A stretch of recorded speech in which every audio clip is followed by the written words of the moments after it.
ہم کردار ادا کریں کہ ہم آگے بڑھ کر بارش کا پہلا قطرہ بن جائیں، ہم اس اندھیر نگری میں اجالا بن جائیں، ہم اندھیری دنیا میں روشنی کا ذریعہ بن جائیں۔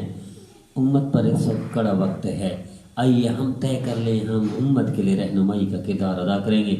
اللہ رہنما کسے بنائیں گے؟ کردار ادا کرنے کی اور قبولیت کسے عطا فرمائیں گے؟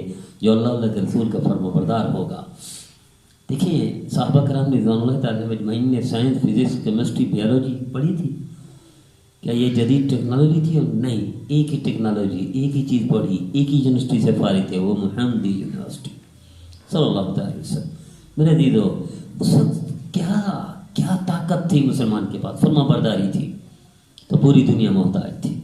حضرت حمزہ رضی اللہ تعالیٰ عنہ ارشاد فرماتے ہیں نبی کریم صلی اللہ علیہ وسلم تشریف لے کے جنت البقیع مسجد نبوی سے واپس تشریف لا رہے تھے تو بھیڑیے آگے، ایک روایت میں بھیڑی، ایک روایت میں 100 بھیڑیوں کی نمائندگی کرتے ہوئے کیا درخواست کرنے آئے ہیں بھیڑیے؟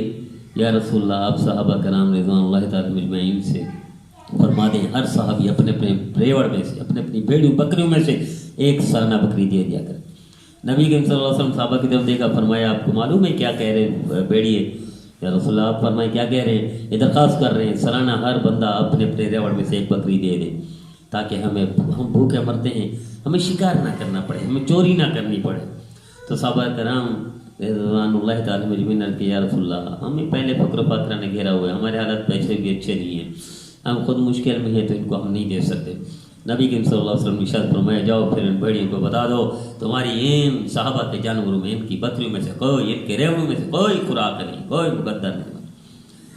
تو جب ان کو بتایا گیا بھیڑیوں کو بتایا گیا تو بین کرتے ہوئے نوحہ کرتے ہوئے روتے ہوئے چیختے ہوئے چلاتے ہوئے واپس چلے گئے۔ ایک یہ بھی وقت تھا، بھیڑیے بھی محتاج تھے ہمارے کہ حضرت ابن عمر رضی اللہ عنہ سفر میں تھے، پتہ چلا کہ مسلمان اکٹھے ہیں، شور بجاؤ، کیا ہوا ہے؟ راستے میں شیر کھڑا ہوا ہے، ادھر والے ادھر نہیں جاتے، ادھر والے ادھر نہیں جاتے، ڈرے ہوئے ہیں۔ تو آگے تشریف لے گئے، پھر میں ہٹ گئے، شیر کو جا کر پکڑا، تھپڑ اس دیا، نکل جاؤ امت محمد گزرنے والی ہے صلی اللہ علیہ وسلم۔ شیر دم دباتا ہوا بھاگ کر چلا گیا راستہ چھوڑ کر۔ ایک یہ وقت تھا، بھیڑی ہمارے محتاج، شیر ہمارے تابع۔ آج یہ وقت ہے کہ کتے بھی ہم پر سوار ہو گئے، آج بھیڑی بھی ہم پر حکمرانی کرنے لگ گئے، آج مودی جیسے لوگ بھی ہمارے مسلمانوں کو مارنے لگ گئے، آج بدھ مت جیسے پرامن، اسلام کے بعد سب سے زیادہ امن کی تعلیم بدھ مت دیتے ہیں، بدھ مت کا مسلک دیتا ہے، مذہب دیتا ہے، لیکن آج وہ بھی ہمارے بہن بھائیوں کو کاٹنے پر، جلانے پر تلے ہوئے ہیں۔ کیوں؟ ہم نبی کریم صلی اللہ علیہ وسلم کے نافرمان ہیں، ہم بڑھ چکے ہیں، اتحاد اتفاق ختم ہو چکا ہے، ہمارا ہر عضو ہر دن نافرمانی پر مبنی ہے۔ تو نافرمانوں کے ساتھ مدد اللہ کی نہیں آتی، فرما برداروں کے ساتھ آتی ہے۔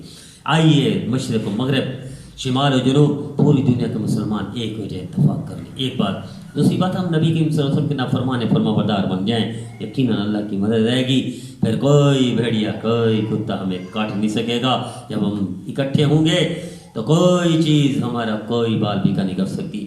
آج کیڑے مکوڑے بھی ہم پر شیر ہو گئے، سوار ہو گئے، وجہ یہ ہے کہ ہم تتر بتر ہو گئے، نہ اتفاقی انتشار کا شکار ہو گئے اور اللہ کے رسول کے نافرمان ہو گئے۔ آئیے طے کر لیں، ہم فرما بردار بن جائیں گے، دنیا آپ کے قدموں